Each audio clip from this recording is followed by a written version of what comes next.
I retired and bought a cabin in the woods so I could finally be alone with nature.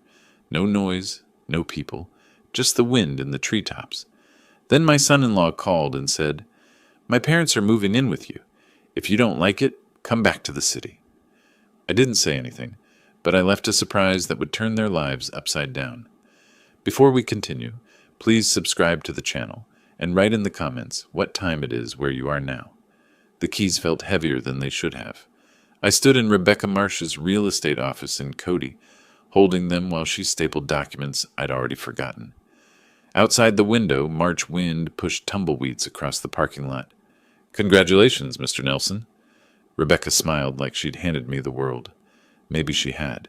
"You're officially a property owner in Park County." The cashier's check, $185,000, had left my account that morning. 40 years of overtime shifts, skip vacations, pack lunches. 4 decades compressed into 6 figures, now converted into 800 square feet of timber and solitude, 12 miles from civilization. "Thank you." I pocketed the keys and shook her hand. My fingers were steadier than I expected. The drive from her office took me west on Highway 14, then north onto roads that grew narrower with each turn. Pavement became gravel. Gravel became dirt. Cell service dropped from 4 bars to 2, then 1. I stopped at a general store and bought coffee, bread, eggs, butter. The clerk asked if I was visiting. "Living," I said. She nodded like I'd said something wise. The final 2 miles climbed through pine forest so thick the afternoon sun barely penetrated. When the cabin appeared in its clearing, I pulled over and cut the engine. Elk, 4 of them, grazed 50 yards beyond the porch. They raised their heads, studied my truck, then resumed eating. One flicked an ear at a fly. I sat there for 5 minutes, watching them. No honking, no sirens, no voices bleeding through apartment walls. The cabin was exactly as the photos promised. Weathered cedar logs, green metal roof, stone chimney. Small, yes, but mine. I unlocked the door and stepped inside.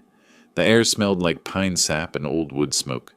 1 main room with a kitchenette, a bedroom barely large enough for a double bed, a bathroom with a shower stall I'd have to enter sideways. Perfect. I unloaded the truck slowly, methodically, tools on the pegboard above the workbench, hammer, wrenches, handsaw, each in its designated spot. Books stacked on the shelf by subject. History, engineering manuals, 3 novels I'd been meaning to read for a decade. Coffee maker positioned on the counter where morning light would hit it first. Every item placed with intention, creating order from the chaos of moving boxes. By the time I finished, the sun was lowering. I made coffee, too late in the day, but I didn't care, and carried it to the porch. The rocking chair I'd bought specifically for this moment creaked under my weight. The elk had moved deeper into the clearing. A hawk circled overhead, riding thermals. I called Beulah. "Dad!" Her voice came through bright and immediate. "Are you there? Did you get it?" "Signed the papers this morning," I said. "I'm sitting on the porch right now watching elk." "I'm so proud of you." The warmth in her tone made my chest tighten. "You earned this." 40 years. I sipped coffee. 40 years I dreamed about mornings where I'd drink coffee and watch wildlife instead of highway traffic. "You deserve every moment of peace." She paused. "Cornelius has been so stressed with work lately. Sometimes I forget what peaceful even looks like." Something in the way she said it made me pause. "Everything okay?" "Oh, fine. You know how it is. Middle management pressures." She laughed, but it sounded thin. "When can I visit?" "Anytime, honey. You know that." We talked for another 10 minutes. Her students, her garden plans, safe topics. When we hung up, I sat watching the sun paint the mountains orange and purple. The coffee had gone cold, but I drank it anyway. The phone rang an hour later. My parents lost their house. Cornelius didn't bother with hello. His voice had the flat tone he used for conference calls. "They're moving in with you for a couple months until they find a place." My hand tightened on the armrest. "Wait. What?" "Cornelius, I just bought this place. It's barely... For a couple months, until they find something. I bought this place to be alone. I spent my entire retirement on... Then you should have stayed in Denver. Friday morning. I'll text you their arrival time." The line went dead. I sat there holding the phone, staring at the clearing where the elk had been. They'd moved on. Smart animals. My knuckles had gone white on the armrest. I forced myself to release it, flex my fingers. Breathe. Inside, I poured another coffee I didn't want and sat at the kitchen table.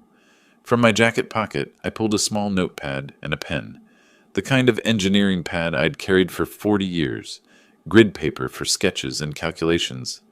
I started writing, not emotional venting. Questions, timeline estimates, resource assessments. The cabin keys sat on the table beside my notepad. An hour ago, they'd meant freedom. Now they meant something else entirely. I picked them up, felt their weight, set them down with deliberate care. 40 years I'd been the reasonable one, the peacemaker, the man who swallowed inconvenience to keep family peace. Not anymore. Dawn came through the kitchen windows and found me still at the table. Empty coffee cups formed a semicircle around my notepad, which had grown dense with lists, diagrams, questions written and rewritten. I hadn't slept, didn't need to. My mind felt sharp in a way it hadn't for years, focused, crystalline, operating on something cleaner than rest. I made fresh coffee and studied my notes. Then I cleaned up, loaded my truck, and drove back to Cody. The Yellowstone National Park Ranger Station sat 20 minutes west, a modern building designed to blend with the landscape. Inside, educational displays showed wolf packs, bear territories, elk migration patterns. A ranger, maybe 40, with the weathered face of someone who spent more time outdoors than in, looked up from his desk. "Help you?" "I just moved up from Denver," I said. "Bought a place off County Road 14. "Beautiful area," he smiled. "You'll want to be careful with food storage. Lots of bear activity come spring." "What about wolves? I've heard they're back in the region." "Reintroduction's been successful." He stood and moved to a wall map, pointing to areas marked with colored pins. "They're usually shy, but they've got incredible sense of smell. Can detect prey or food from miles away. You hunting?" "No, just curious. I want to be prepared." "Smart." He handed me a pamphlet. "Keep your property clean. Don't leave attractants out unless you want visitors." I took careful notes in my field notebook. Wind direction, pack territories, seasonal behavior patterns. I thanked him warmly, mentioned again that I was from Denver and still learning about mountain life. Every word calibrated to sound naive, concerned, exactly what he'd expect from a nervous newcomer. Back in Cody, I found an outdoor supply store, the kind with taxidermy on the walls and racks of camouflage gear. The camera section sat between hunting equipment and security systems. "Looking for wildlife cameras," I told the clerk. "Want to monitor bear activity near my property." He showed me 2 models with motion activation, night vision, cellular connectivity. "These'll do you right. We get lots of folks wanting to keep an eye on their land." $340. I paid cash. At the cabin Wednesday afternoon, I installed them methodically, one covering the driveway approach, one angled toward the front porch. I tested the motion sensors, checked signal strength, adjusted positions until the coverage was perfect. The engineering part of my brain, 40 years of solving structural problems, found satisfaction in the precision. Hide the cameras enough to be unobtrusive. Position them for optimal capture. Test, adjust, verify. Both cameras connected to my phone with 1 bar of cellular service. Weak, but functional. Thursday morning, I drove back to Cody. The butcher shop sat on a side street, the kind of place that served ranchers and local restaurants. "Need 20 pounds of beef scraps," I said. "Organ meat, fat trimmings, for dogs." The butcher didn't blink. "You got it." $45 for meat wrapped in white paper, loaded into coolers I'd brought. The smell was immediate and powerful. Blood, fat, raw flesh. Thursday afternoon, I stood in the clearing behind my cabin with the coolers open. The wind came from the west. I checked it the old way, wetting my finger and holding it up. I walked 30 yards from the structure, upwind. Then I placed the meat in 3 piles, spreading it to maximize scent dispersion. Not random, calculated, close enough to draw predators to the area, far enough that they'd focus on the piles, not the building. I wasn't trying to endanger anyone. I was trying to educate them. Back inside the cabin, I moved through each room, locked windows, turned off unnecessary power, set the thermostat to minimal heat, protecting my investment while setting my trap. I paused at the door, took one last look at the space I'd inhabited for less than 3 days, and left without hesitation. The drive to Denver took 5 hours. I arrived at my old house just before midnight, the suburban place I hadn't yet sold, still partially furnished but hollow. I unloaded my truck, set up my laptop in the living room, propped my phone where I could watch the camera feeds. Then I waited. Friday morning at 10 o'clock, a sedan appeared on my phone screen. Leonard and Grace emerged, looking around with expressions I recognized even on the small display. Displeasure, judgment. The camera microphone picked up their voices. "This is where he's living now?" Grace wrinkled her nose. "It smells like pine and dirt. At least it's free?" Leonard walked toward the cabin. "We'll stay a few months. Let Cornelius figure out the next step." "I don't see why we had to come all the way out." Grace stopped, froze. "Leonard! Wolves!" 3 shapes emerged from the northwest tree line, gray and brown, moving with cautious purpose toward the meat piles. Not aggressive, not interested in humans, just hungry. Leonard saw them, turned white. "Get in the car! Get in the car now!" They ran. Grace stumbled, recovered. Car doors slammed. The engine started and gravel sprayed as they reversed wildly, then accelerated down the driveway. The wolves, unbothered, continued toward the meat. I closed the laptop and picked up my coffee, took a slow sip. 20 minutes later, my phone rang. "What did you do?" Cornelius's voice had lost its businesslike edge. Now it was just fury. "My parents nearly got attacked." "I didn't do anything," I said calmly. "I warned you this property is in the wilderness. You set this up. You baited those animals." "Cornelius, I live in wolf country. Wolves live here. This is their home. Maybe you should have asked before assuming you could use mine. You're insane. You're going to what? Sue me because wildlife exists on my property? Good luck with that. This isn't over." "No," I said. "It's just beginning." I pressed end call, set the phone down deliberately, returned to my laptop and opened the footage again, watching the wolves finish the meat and disappear back into the forest. Outside my Denver window, the mountains rose in the distance. Somewhere up there, my cabin waited. I'd been planning defense. But sitting there, watching the recording one more time, I realized something had shifted. This wasn't about defense anymore. 2 weeks passed before Cornelius made his next move. I spent those days settling into the routine I'd imagined. Coffee on the porch at dawn, watching elk drift through the clearing, reading books I'd postponed for decades. But the peace felt conditional now, like standing on ice that might crack. I checked my phone more than I wanted to, kept the camera feeds open on my laptop, listened for vehicles on the dirt road. Mid-April brought warmer afternoons and the first serious wildflowers. I was splitting firewood when my phone rang. Beulah. "Dad, please!" Her voice broke on the second word. She was crying. Cornelius showed me the footage of the wolves. That could have been so much worse. I set down the axe and walked to the porch. "Beulah, honey, wolves live in these mountains. I didn't create that situation. I warned Cornelius this wasn't appropriate housing for his parents. But you knew they were coming. You could have done something to make it safer." The script was obvious. Every phrase sounded rehearsed, coached. My daughter turned into his messenger. "I bought this property for solitude," I said, keeping my voice level. "No one asked if I was willing to host guests. But I'm willing to meet with Leonard and Grace to discuss options." "You are?" Hope flooded her tone. "Really?" "I'll meet them in town. Neutral ground. We'll talk." After we hung up, I stood watching clouds move across the mountains. She genuinely believed she was helping. That made it worse. 2 days later, I drove to Cody for the meeting.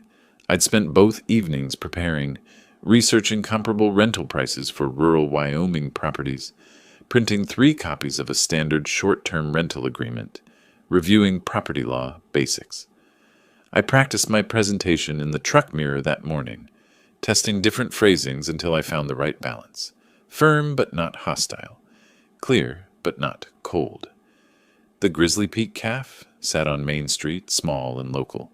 Wooden tables, landscape photographs on the walls, large windows facing the morning foot traffic. I arrived 15 minutes early and chose my position carefully. Table near the window, back to the wall, clear view of the entrance. Within range of the security camera I'd spotted above the register. I ordered black coffee and waited. Leonard and Grace arrived exactly on time. Cornelius must have driven them, probably parked nearby, coaching them on what to say. They walked in without ordering anything, sat down across from me like I'd summoned them to court. "Hello, Leonard. Grace, would you like coffee?" Leonard ignored the question. "Ray, this has gone on long enough. We need those keys. Today." "We're not here for coffee," Grace added.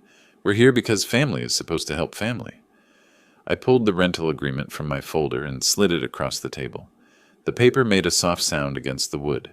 I aligned it perfectly with the table edge and tapped it once with my index finger. "I agree, which is why I've prepared a proposal." Leonard glanced down, then back up, his face reddening. "A rental agreement? You're charging us rent?"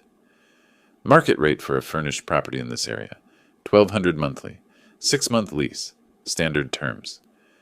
"You want money from your own family?" His voice climbed. Other patrons glanced over. "From people who have nowhere to go?" Grace leaned forward, her expression wounded. "I never thought you were this kind of person, Ray. Greedy. Just plain greedy." I stood, collected my folder, and picked up my coffee cup to buss it. Habit, courtesy, the kind of gesture that separated me from people who expected to be served. "Then I guess we don't have an agreement. You'll need to find alternative housing. You can't just... Where are we supposed to..." Leonard half rose from his chair. "That's not my problem to solve. Good afternoon." I nodded to the barista on my way out. In the truck, I sat for a moment with my hands on the steering wheel, breathing steadily, letting the adrenaline settle. Then I started the engine and drove home. That evening, my phone became a weapon aimed at me from multiple directions. First call came around 6. Cousin Linda, someone I hadn't spoken to in 3 years. "Ray, it's Linda. I heard you've been having some difficulties." "Difficulties? From whom?" "Cornelius called me. He's worried about you. Said you're isolated in the mountains, acting strangely." The strategy revealed itself completely. He was building a narrative, planting seeds with every family member he could reach. "Linda, I'm fine. I retired to Wyoming." "That's not strange. That's a plan I've had for years." "He said there was an incident with wild animals, and you refused to help his parents." "That's an interesting version of events. Thanks for checking on me, Linda. I'm doing well." I ended the call and stared at the phone. 20 minutes later, a former colleague from Denver. Same script, different voice. Cornelius had reached out, expressing concern about Ray's mental state. The third call came at 8:30. Beulah again. "You embarrassed them." Not crying now, angry. "In public. What were you thinking?" I offered them a fair solution. They rejected it. "A rental agreement? Dad, they're family. Cornelius's parents. And this is my home, my retirement, my one place of peace, which I bought with money I saved for 40 years. Cornelius was right. You've changed. You've become someone I don't recognize." The words landed like she'd meant them to. I kept my voice quiet, controlled, even as something cracked inside my chest. Maybe I have, or maybe everyone else has, and I'm just finally noticing. The line went dead. She'd hung up on me. I sat at the kitchen table with my phone in my hand, watching darkness settle over the mountains. 3 calls in one evening, all saying the same thing. Ray Nelson is unstable, dangerous, unreasonable. The isolation I'd sought was being weaponized, turned into evidence of mental decline. Cornelius wasn't trying to take the cabin anymore. He was trying to destroy my credibility first, make me seem incompetent, turn the family against me so no one would believe my version of events. Classic strategy. Isolate the target, control the narrative, strike when they're defenseless. I opened my laptop and began typing. "Mr. David Thornton, attorney at law." I sent the email at 9:47 that night. Careful words, factual language, no emotion bleeding through. I needed legal advice regarding family pressure over property ownership, potential claims, asset protection. I included the basics: my age, property value, family situation, and 3 specific questions about elder law and estate planning. Then I poured myself bourbon. 1 glass, 2 fingers, no ice. I wasn't a heavy drinker, but tonight warranted it. The porch was cold for April, but I sat out there anyway, watching stars emerge over the mountains. Somewhere down there, Cornelius was planning his next move. I intended to be several steps ahead. Morning came with an email, waiting. David Thornton had responded at 7:15. He could meet Thursday afternoon at his office in Cody. Fee structure, $300 per hour. I confirmed the appointment immediately. For the next 3 days, I organized documentation. My engineering background served me well. Everything labeled, dated, cross-referenced. Property deed in one folder, purchase documents in another, family tree diagram showing relationships, written timeline of events, starting with Cornelius's first call, transcripts of key phone conversations from my detailed notes, printouts of the rental agreement Leonard had rejected. By Thursday morning, I had a leather portfolio case packed with evidence that could build a case as solid as any foundation I'd ever engineered. Wednesday evening, my phone rang. Beulah. Dad? Her voice sounded thin, exhausted. I'm sorry I yelled at you after the coffee shop thing. I'm exhausted. I understand, honey. This has been hard on everyone. Cornelius is so stressed. He's been trying to help his parents ever since Leonard lost all that money. I went very still. Lost money? What happened? Oh, you didn't know? Leonard was playing poker online. Lost $47,000 over 6 months. That's why they lost the house. It was mortgaged for the gambling debts. 47,000. The number hung in the air like smoke. That's a substantial amount. No wonder Cornelius has been under pressure. Yeah, and he keeps talking about solutions. About how if we could just, I don't know, reorganize family assets. She was talking faster now, stress overriding caution. He mentioned something about putting your cabin in a family trust so it could benefit everyone eventually. For your estate planning, you know? And the property value is probably already up since you bought it in March. Every word was a piece clicking into place. A family trust. That's an interesting idea. When did Cornelius suggest this? A few weeks ago. He said it would be good for tax purposes when you... Well, in the future. I don't really understand estate planning stuff. Neither do I. That's why I'm consulting an attorney this week, just to make sure everything's proper. An attorney? Her voice sharpened. Dad, is that necessary? At my age, with property worth this much, yes. It's the responsible thing to do. After we hung up, I added 6 pages of notes to my documentation. Leonard's gambling. Cornelius's scheme disguised as estate planning. The timeline of desperation driving aggression. Thursday afternoon, I drove to Cody and parked across from Murphy's Hardware on Sheridan Avenue. Thornton's office occupied the second floor, professional signage, steady foot traffic, well-maintained building. I watched for 5 minutes, assessing. Then I grabbed my portfolio and went inside. David Thornton was 50-something, Wyoming weathered, with the direct manner of someone who'd grown up on a ranch before law school changed his path. His office had wooden furniture, law books, framed degree from University of Wyoming, and a window overlooking Main Street. I presented my documentation in sequence: property papers, family diagram, timeline, evidence. Each document handed across at the appropriate moment. Thornton took notes, asked clarifying questions. I had answers prepared. Mr. Nelson, I have to say, this is the most organized intake I've seen in years. You've documented everything. 40 years in construction engineering. Documentation prevents disputes. In this case, it's going to protect you significantly. He leaned back, tapping his pen against the desk. Here's my assessment. Your son-in-law is attempting to establish grounds for claiming you're incompetent or need oversight. The smear campaign, the stories about dangerous behavior, these are preliminaries to a potential conservatorship claim. Conservatorship? Taking away my legal rights? It's a tactic, not always successful, but it can tie up your assets in court for months, while they argue you can't manage your affairs. The solution is to prove conclusively that you are managing your affairs competently, which is what we're doing right now. What's the next step? Revocable living trust with an independent trustee. I'll be frank, it'll cost about $2,400 in legal fees, but it makes you essentially untouchable. The trust owns the property, not you personally, so family pressure becomes legally meaningless. Do it? How soon can we have it ready? 2 weeks. I'll draft the documents. You'll review and sign. We'll record it properly. After that, your property is protected. The meeting lasted 90 minutes. When I left, the sun was lower, but I felt clearer than I had in weeks. Following Thornton's advice, I drove to the public library instead of going home. I chose a corner computer terminal, back to the wall, habit, and accessed Colorado property records. Public databases I'd navigated before during my engineering career. Building permits, property liens, easements.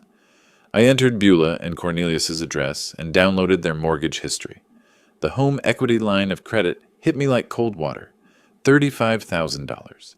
Dated 8 months ago. Single signature authorization, Cornelius's name only.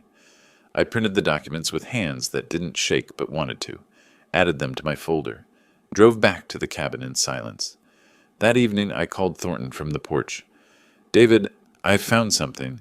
My daughter's house has a $35,000 HELOC that she didn't know about. Taken out by her husband? Yes, 8 months ago. Colorado property records. Colorado allows single-spouse HELOCs under certain conditions, but hiding it from a spouse, that's a different matter. Has she discovered it yet? No.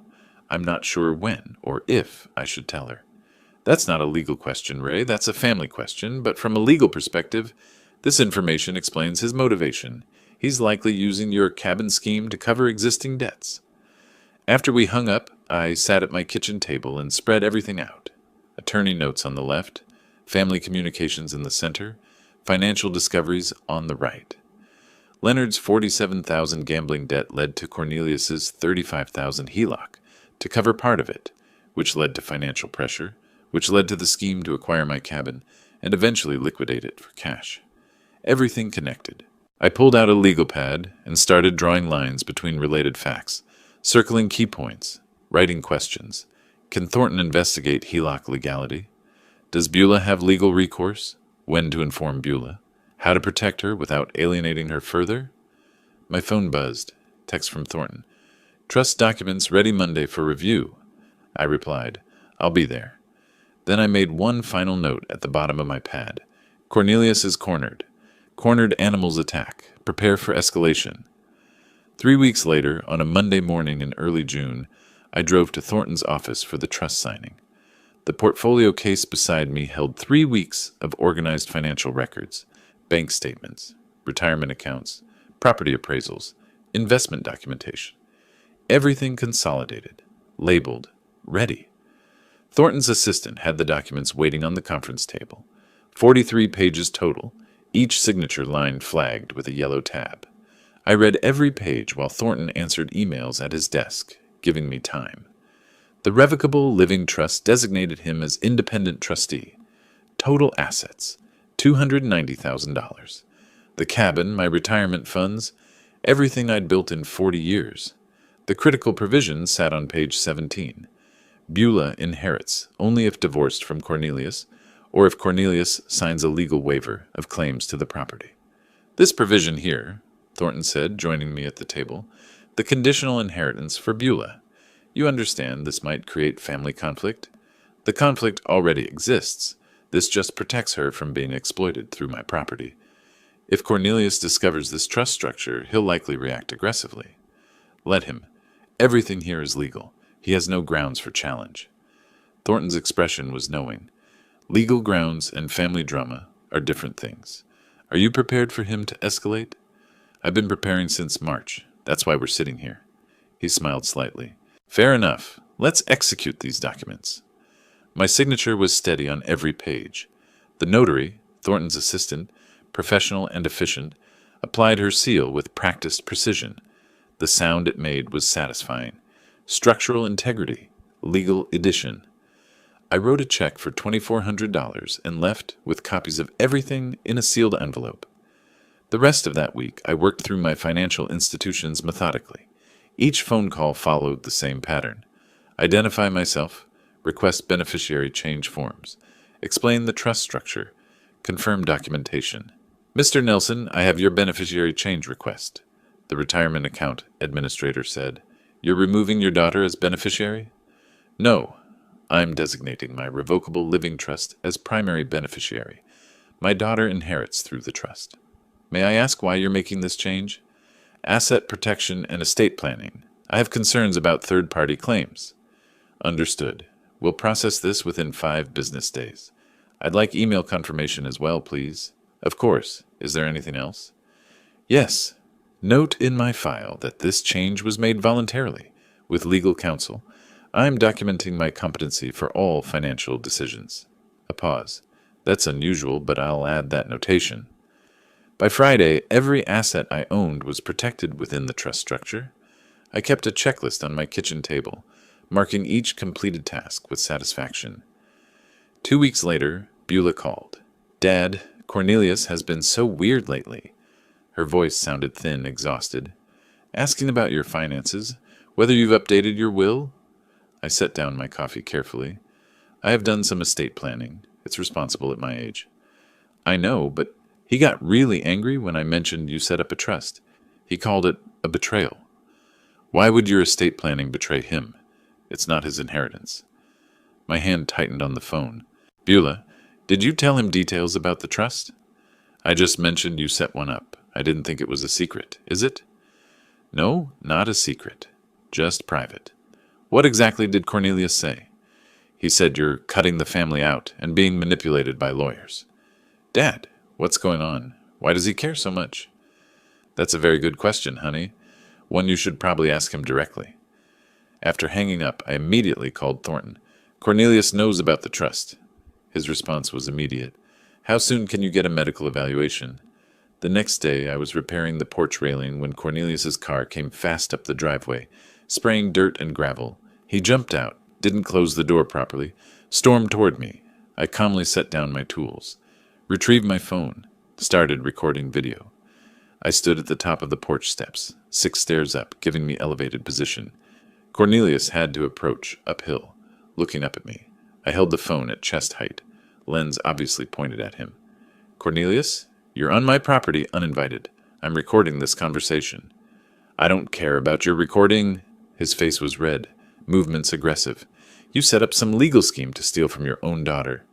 "The trust protects my assets and ensures Beulah inherits appropriately. It's completely legal." "Appropriately? What does that mean? Unless she divorces me? That's what you really want, isn't it?" "The trust ensures my property isn't subject to claims by third parties. That's standard estate planning." "Third parties? I'm family. Your son-in-law. You're my daughter's husband. You have no legal claim to my property. The trust simply formalizes that reality." His voice climbed higher. "We'll see about that. I'll get a lawyer. I'll contest this. I'll make sure you never see Beulah again." "You're threatening to isolate my daughter from me because I protected my own property? That's interesting. For the record, this isn't over. Then leave my property. Now, or I'll call the sheriff for trespassing." He stormed back to his car. The engine roared. Gravel sprayed as he reversed wildly and sped down the driveway. I stopped recording. Reviewed the footage immediately. Faces visible. Audio clear. Threats documented. I uploaded it to cloud storage and emailed a copy to Thornton with subject line, "Evidence, hostile confrontation." That evening I wrote a detailed incident report. Date, time, what was said. No witnesses, unfortunately, but the video captured everything. Thornton's response came within an hour. Continued documenting everything. Consider medical evaluation to preempt competency challenges. Expect retaliation. They're running out of options. I called Dr. Patricia Chen's clinic the next morning. The receptionist asked if something specific prompted the request. "I'm 67, I own property, and I want documentation that I'm healthy and competent. Preventive planning." The appointment was scheduled for the following Monday. I sat at my table that night, reviewing the confrontation video, watching Cornelius's rage play out on the small screen. His mask had dropped completely when the money was threatened. Every word recorded, every threat documented. My phone buzzed, email from Thornton. "Good thinking on medical eval. They'll likely try Adult Protective Services next. Standard playbook for these situations. Stay ahead of them." I typed back, "Already scheduled. Appointment next week." Before closing the laptop, I looked at the framed photo of young Beulah on the mantel. 8 years old, missing her front teeth, laughing at something I'd said. I wondered how much collateral damage this war would create before it ended. Monday morning found me at Dr. Chen's clinic 15 minutes early. The medical building was modern, single-story, efficient. I filled out paperwork requesting copies of all test results and assessments. When Dr. Chen called me back, I explained directly. I'm 67, own property, and want baseline medical documentation proving my physical and mental competency. She was a sharp woman in her 50s with the weathered competence of someone who'd practiced rural medicine for decades. Her expression showed understanding. I see. Unfortunately, I've encountered situations like this before. Adult children sometimes challenge parents' competency to gain control of assets. That's exactly what I'm preventing. Can you provide a detailed written assessment? Absolutely. I'll conduct comprehensive cognitive testing and provide a formal letter. For legal purposes, correct? Correct. I want documentation that can stand up in court if necessary. Then let's be thorough. The examination took 90 minutes. Blood pressure, reflexes, blood work, then cognitive testing, mini mental state examination, clock drawing, memory recall exercises. She asked me to draw a clock showing 3:15. I drew it precisely. She asked me to remember 3 words, apple, table, penny, and recall them after 5 minutes. I remembered all 3. She asked me to count backward from 100 by sevens. I did so accurately. When finished, Dr. Chen typed notes at her computer, then printed a letter on clinic letterhead. Mr. Ray Nelson is mentally competent, physically healthy, fully capable of managing his own affairs and making independent decisions regarding his property and finances. Patient alert, oriented, cognitively intact. No signs of dementia, confusion, or diminished capacity. She signed it, applied the clinic stamp, handed me both the letter and copies of all test results. $240 for the extended evaluation. I paid by credit card, noting the transaction carefully for my records. 2 days later, I was in my workshop shed, organizing tools, when an unfamiliar sedan pulled up. A professional-looking woman in her 40s emerged, carrying a tablet and official folder. Mr. Nelson, I'm Margaret Willows from Adult Protective Services. I'm here regarding a complaint filed about your welfare. The flash of anger was immediate, but I kept my expression neutral. A complaint? By whom? I can't disclose that during my initial assessment. May I come inside? Of course. Would you like coffee? No, thank you. This is a standard welfare check. I led her inside, door held open. Transparency. I should tell you up front, I'm involved in a property dispute with family members. I suspect this complaint is part of that conflict, not genuine concern about my welfare. I appreciate your honesty. I'll conduct my assessment objectively. If the complaint is unfounded, I'll document that. Margaret walked through the cabin with her tablet, documenting everything. The kitchen was clean, organized, bills paid and filed systematically, refrigerator stocked with fresh food, bathroom tidy, bedroom orderly, no safety hazards, no signs of neglect or confusion. Do you have any difficulty managing daily tasks? Cooking, cleaning, paying bills? No difficulty at all. I've lived alone since retiring. I manage everything independently. The complaint mentions concerns about your mental state. Have you experienced memory problems, confusion, or difficulty making decisions? I retrieved the folder from my desk. I had a comprehensive medical evaluation 2 days ago specifically to address this concern. She read Dr. Chen's assessment carefully. This is very thorough and recent. Most people in your situation don't have current medical documentation. I anticipated false allegations. I wanted evidence ready. That's quite strategic thinking, Mr. Nelson. 40 years as an engineer, I believe in planning ahead. I also provided recent bank statements showing responsible financial management and copies of my trust documents, proving sophisticated estate planning. Margaret took extensive notes. Her professional demeanor remained neutral, but I recognized the pattern in her questions. She'd seen this before. Family exploitation disguised as concern. 3 days later, Attorney Thornton obtained copies of the official complaint through legal channels. I read it at my kitchen table, slowly, completely, multiple times. Cornelius and Leonard had signed as co-complainants. The allegations were specific and completely false. Claim, Ray threatened family members with weapons. False, I've never owned firearms. Claim, exhibits paranoid behavior, including security cameras everywhere. The cameras exist for legitimate property protection after actual threats. Claim, refuses medical care. False, I'd just completed comprehensive evaluation. Claim, struggles with basic tasks, and makes irrational financial decisions. The trust was sophisticated planning, not irrational. Grace provided a supporting statement claiming I endangered them with wild animals. The wolf incident from March, now twisted into evidence of incompetence. The complaint requested mandatory psychiatric evaluation and possible conservatorship proceedings. My jaw tightened as I read. My knuckles went white gripping the pages. They weren't just attacking my property anymore. They were attacking my autonomy, my competency, my freedom. This was war. 10 days after Margaret's visit, official notification arrived. Adult Protective Services case closed. Complaint determined unfounded. Margaret's report stated clearly, subject is competent, living independently and safely, no evidence of exploitation, neglect, or diminished capacity. Recent medical evaluation confirms cognitive and physical health. Complaint appears motivated by family property dispute, rather than genuine welfare concerns. No further action warranted. I created a new folder labeled APS False Complaint, Evidence, and filed everything systematically. The original complaint with false allegations, Margaret's assessment report, case closure letter, my medical evaluation, photographs of my well-maintained cabin, my written rebuttal to each false claim with supporting evidence. The folder joined the growing collection on my shelf. I was building a comprehensive case file. My phone rang. Thornton. Ray, I found something. Leonard and Grace have been using your cabin address for something. Public records show mail being sent there in their names. This could be mail fraud or identity theft. We need to investigate immediately. I looked out the window at the mailbox by the road.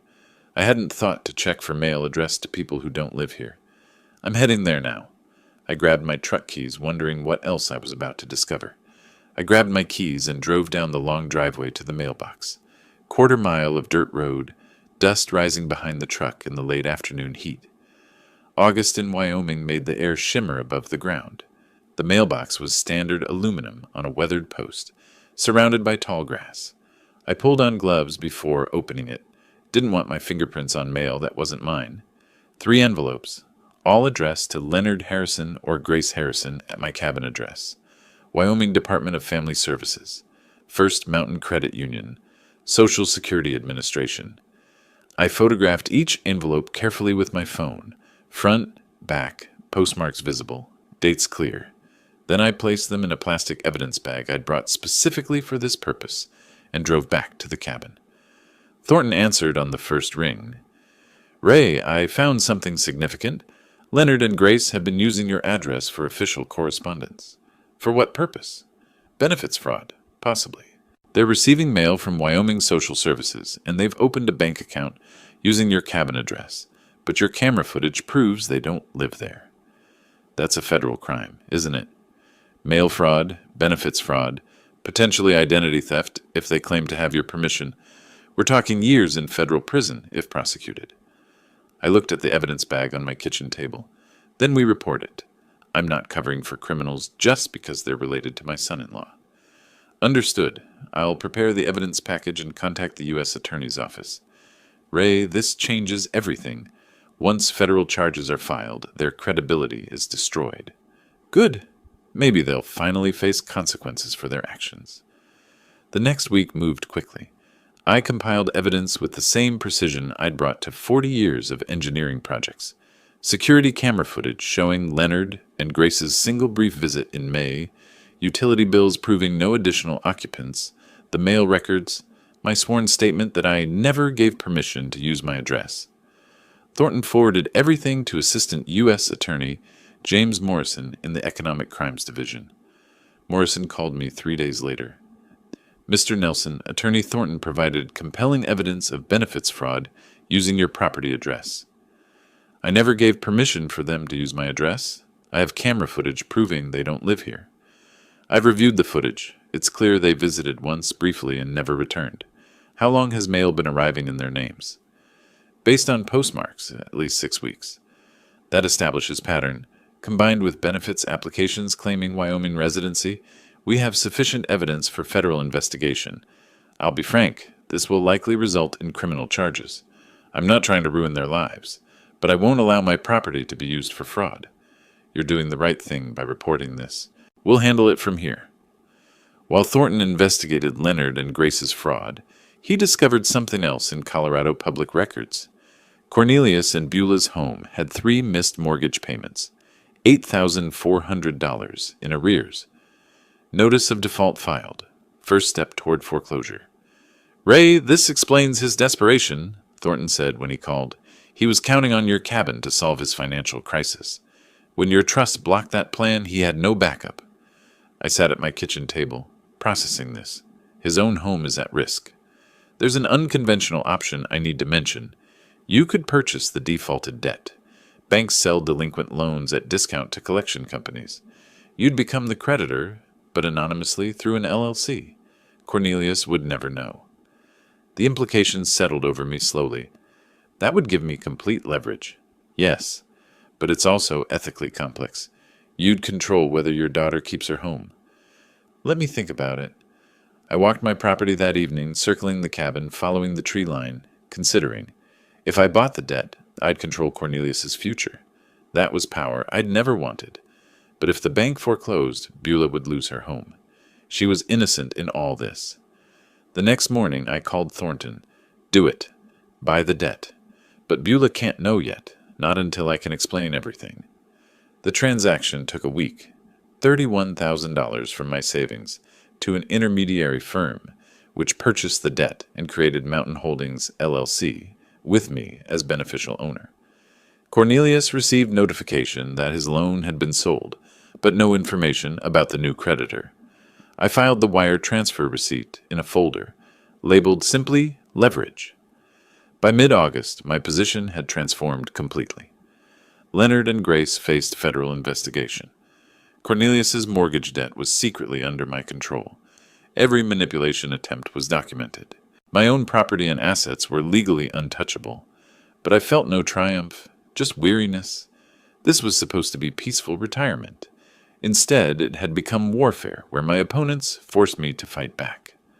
I sat on my porch at sunset, the evidence folders stacked beside me, and made my decision. Beulah deserved to know the truth, all of it. She deserved to understand what her husband had done, what danger her home was in, what her father had been protecting her from. I pulled out my phone and typed, "Honey, we need to talk. Can you come to the cabin this weekend? Just you. It's important." Her response came 10 minutes later. "Is everything okay? You're worrying me." "Everything's fine with me, but there are things you need to know about your financial situation. Things Cornelius hasn't told you." "What things? Dad, you're scaring me." "Not over text. In person.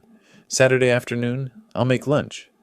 "Cornelius has a work trip this weekend. I can come Saturday." "Perfect. Just you. This conversation is between us." "Okay, I'll be there around noon." I set down the phone and looked at the mountains darkening against the sunset. Tomorrow, I'd prepare. Saturday, I'd tell my daughter how badly her husband had betrayed her trust. The truth wouldn't be easy. She might not believe me initially. She might be angry. But I'd kept these secrets long enough. Saturday morning arrived with crystalline clarity. I woke early, nervous in a way I hadn't been throughout this entire conflict. Facing Cornelius required strategy. Facing my daughter required something harder. Honesty that would hurt her. I cleaned the cabin. Already clean, but I needed activity. Prepared chicken salad for sandwiches, her childhood favorite. Organized the evidence folder on the kitchen table where she'd sit. Her sedan appeared around 11:30, dust trailing behind on the driveway. She emerged looking tired, worried. I met her on the porch and hugged her. She was tense. We started with coffee and small talk, her teaching job, the weather, anything but the real conversation. But the folder on the table kept drawing her eyes. Finally, "Dad, what's going on? Your text scared me." I took a breath. "Honey, there are things about your financial situation that Cornelius hasn't told you. Serious things." She laughed nervously. "What?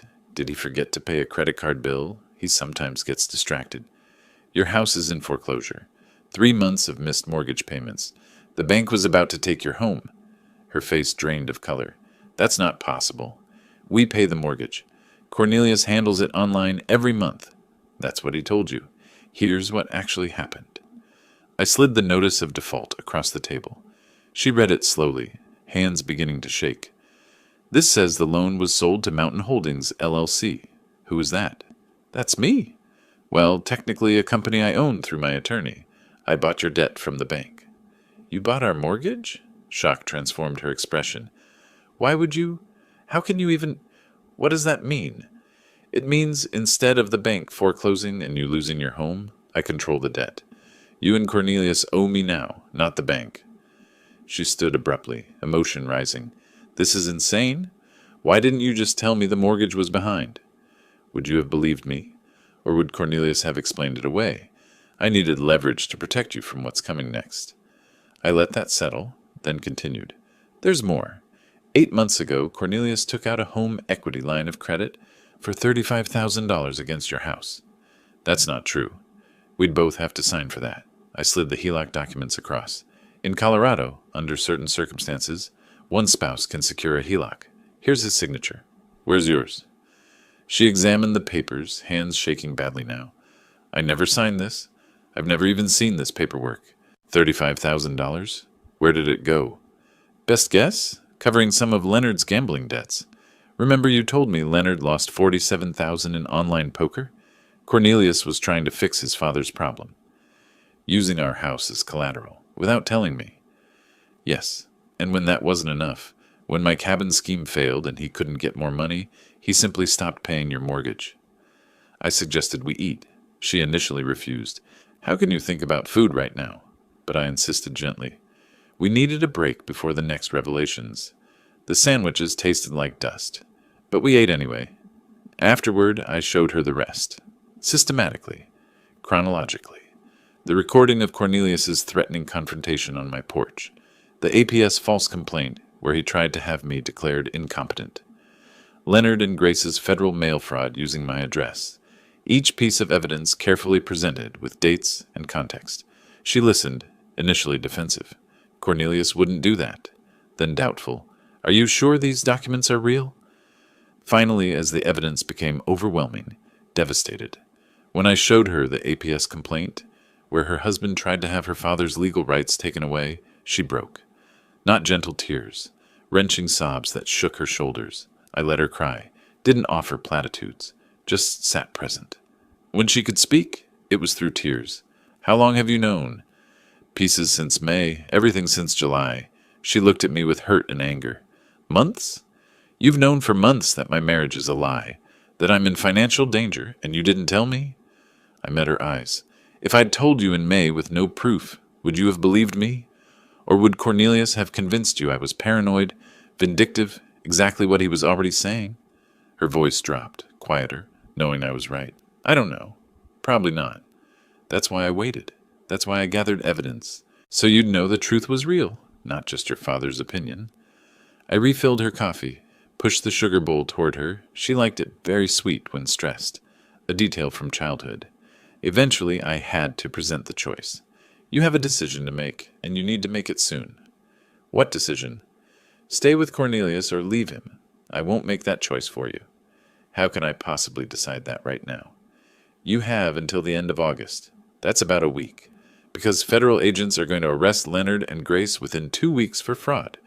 When that happens, everything becomes public. Cornelius will be questioned. Your marriage will be news in a town small enough that everyone knows everyone. She was overwhelmed. This is too much. I can't think. If you leave Cornelius, file for divorce, protect yourself legally, I'll forgive the mortgage debt on your house. You'll own it free and clear. I will help you rebuild. You're bribing me to leave my husband. I'm offering you a lifeline. Whether you take it is your choice. But understand, if you stay with him, I can't protect you from what's coming. Hours later, she gathered her things exhausted. I walked her to her car carrying a folder of document copies. Before getting in, she turned. Did you ever think about what this would do to me, knowing all this? Every single day since I found out. That's why I built such a strong case. So you'd know I wasn't exaggerating. I don't know if I can forgive you for waiting so long. I understand, but I'd rather have you angry at me for waiting than destroyed, because you didn't know in time to protect yourself. I need time to think. You have a week. After that, everything moves forward, with you or without you. She looked at me with exhausted eyes. I don't know who to trust anymore. Trust the documents. They don't lie. People do. She drove away without looking back. I stood in the driveway watching until her car disappeared, wondering if I'd just lost my daughter or saved her. 5 days later, Wednesday morning, I was drinking coffee on the porch when my phone rang. Thornton, it's happening now. Federal agents are executing arrest warrants for Leonard and Grace in Colorado. Thought you should know. I set down my coffee carefully, not celebrating, just acknowledging. Thank you for telling me. An hour passed. Then my phone rang again. Beulah, her voice shaken. Dad, Cornelius just got a call. His parents were arrested by federal agents. Something about fraud. Were you involved in this? I took a breath. I reported crimes to the proper authorities. What happened after that was the justice system doing its job. Long silence. Then quietly, I need to call you back. The line went dead. I sat back down, staring at the mountains, wondering if my daughter would ever forgive me for setting this chain of events in motion. Within 3 hours, Cornelius called, screaming, "You did this! You turned them in! You destroyed my family!" I remained silent, letting him exhaust himself. Your parents committed federal crimes using my property. I reported it. That's what law-abiding citizens do. I'll tell everyone. I'll make sure they know you orchestrated this, that you're vindictive and cruel. Go ahead. I have documentation of every crime they committed. My attorney will be happy to share it publicly. Thornton had driven to my cabin specifically for this moment. I handed him the phone. Mr. Harrison, this is David Thornton, legal counsel for Ray Nelson. His voice was professional, measured, final. Your parents committed federal crimes. My client fulfilled his civic duty by reporting those crimes to authorities. Any attempt to defame him will result in immediate legal action. Do you understand? Click. Cornelius had hung up. Friday afternoon, Cornelius attempted to sell the house he shared with Beulah, desperately needing cash for his parents' legal defense, for his own survival. But the title search revealed the problem. The mortgage was in default and owned by Mountain Holdings, LLC. His realtor explained he couldn't sell without the lien holder's approval. Cornelius called Thornton in a panic. Your firm owns my mortgage? How is that possible? My client purchased your defaulted debt through legal channels. You were notified weeks ago that your loan was sold. I need to sell this house. My parents need lawyers. Please. Thornton's response was calm. My client is willing to discuss terms. You'll receive formal offer within 24 hours. Saturday morning, a courier delivered a certified letter. Inside, formal offer from me through Thornton's firm. Terms, I would forgive the entire mortgage debt. $35,000 remaining balance plus $8,400 in arrears. Total debt forgiveness of $43,400. Conditions. Cornelius must sign divorce papers with no asset claims. He must sign legal waiver, relinquishing any claims to my property, estate, or assets. He must sign sworn statement, acknowledging he had no legal right to use my cabin or involve me in his financial problems. Deadline, 72 hours. If he refused, I would foreclose immediately. He'd lose the house anyway with nothing gained. Cornelius called Beulah, tried to convince her to fight this with him. Her response, which I learned later, was simple. I already filed for divorce yesterday. Sign the papers, Cornelius. It's over. Monday morning, Cornelius appeared at Thornton's office. Thornton described him later. Disheveled, unshaven, dark circles under his eyes, hands shaking. He signed every document. Divorce agreement, property waiver, sworn statement. When it was done, he asked quietly, "Can I at least keep the house?" Thornton's response was matter-of-fact. Once the divorce is final, the house will be deeded to Beulah, free and clear. You'll need to find other accommodation. Cornelius left without another word. That same afternoon, my phone rang. Beulah, her voice was different, still hurt, still processing, but stronger. Dad, I signed the divorce papers. I'm leaving him. I can't stay in that house. Too many memories. Can you help me find something near you? I want to start over. Relief flooded through me, not triumph, just profound relief. Of course, honey. We'll find you something perfect. Close enough to visit, far enough for your independence. Are you disappointed in me for not seeing what he was sooner? Never.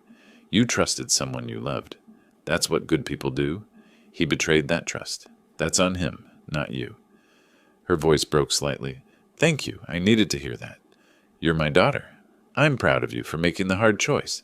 That takes real strength." After we hung up, I walked outside to the porch, sat in the rocking chair I'd bought for retirement. For the first time in months, I simply sat still without planning, strategizing, or worrying. The evening was clear. Elk grazed in the clearing. Mountains stood eternal in the distance. I rocked, slowly, rhythmically, and allowed myself to feel the weight lifting. Not gone completely. Beulah still needed to heal. The divorce needed to finalize.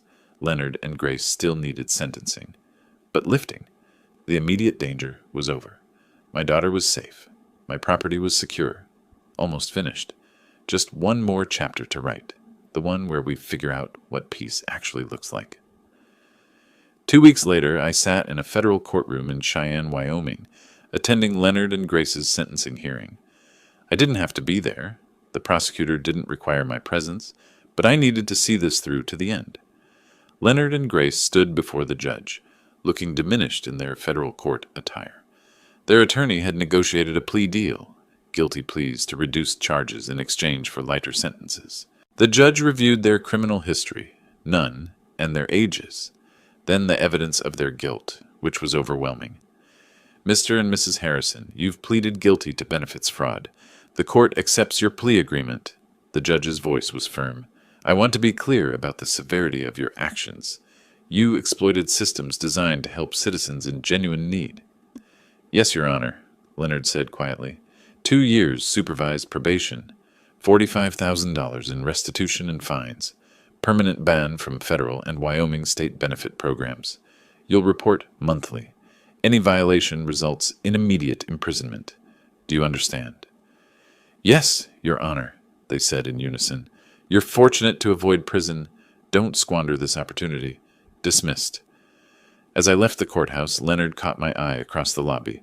A moment of mutual recognition. He looked away first, defeated. I felt no triumph, only closure. Beulah told me later that Cornelius moved to a small efficiency apartment in a cheaper area of Denver. He took minimal belongings, whatever fit in his car. "I saw him one final time when he came for his things," she said. "He looked like a stranger, not angry, just empty. He signed the final divorce papers without a word and left." The divorce was finalized by mid-September. Beulah legally resumed her maiden name, Beulah Nelson.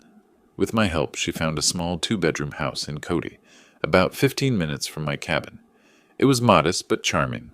Older construction, needed updates, but had good bones and a view of the Absaroka Mountains. I provided the down payment as a gift. Beulah secured a mortgage for the remainder using her teaching income and her own excellent credit. She also landed a 3rd-grade position at Cody Elementary, starting immediately. I helped her move in, spending a weekend painting rooms and assembling furniture. Simple work, but profoundly meaningful, rebuilding our relationship through practical acts of service. Healing wasn't linear for Beulah. Some days she was optimistic about her fresh start.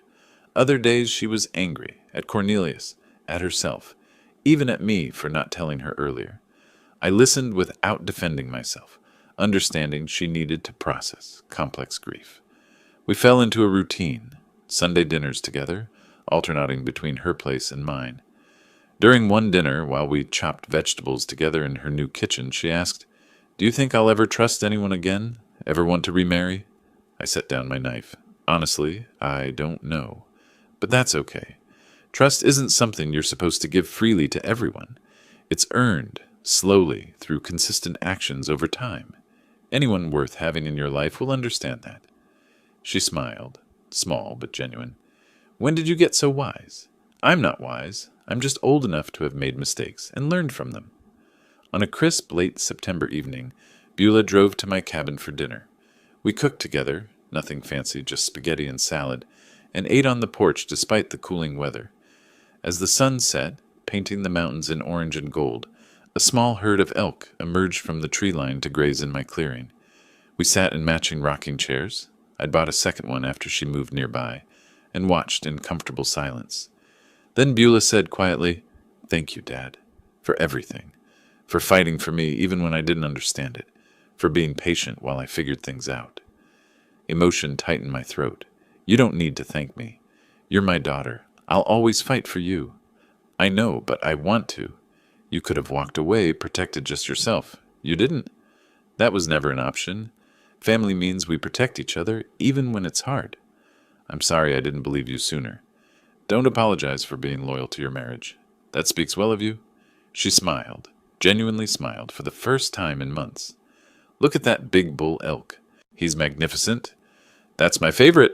I see him almost every evening. I smiled back. Welcome to the neighborhood, honey. You'll get to know all the regular visitors. I already love it here. This feels like home. It is home, for both of us now. Later, after Beulah drove away, I remained on the porch, rocking slowly, watching the last light fade from the sky. I thought back to March, buying this cabin filled with hope for peaceful retirement, then having that peace threatened by Cornelius's ultimatum. The journey from March to September felt like years, but I navigated it without losing myself, without becoming cruel, without abandoning my values. I protected what mattered using law and strategy instead of retaliation and anger. My daughter was safe, building a new life nearby. My property was secure, my autonomy intact. The antagonists faced appropriate consequences but weren't destroyed beyond recovery. They could rebuild if they chose better paths. As stars appeared above the mountains, I allowed myself a small smile. This is what I'd wanted all along. Quiet evenings, wildlife, mountain air, and now, my daughter close enough to share it with. Not the retirement I'd planned, but better, because it was earned through integrity rather than luck. I stood, stretched my back. I wasn't young after all, and walked inside to call Beulah, just to say goodnight, just because I could, just because she was there and we were okay. The cabin door closed softly. The mountains stood silent, witness. Peace, hard won and deeply appreciated, settled over the property, like the September night. If you like this story, please like this video, subscribe to the channel, and share your impressions of this story in the comments. To listen to the next story, click on the box on the left. Thank you for watching.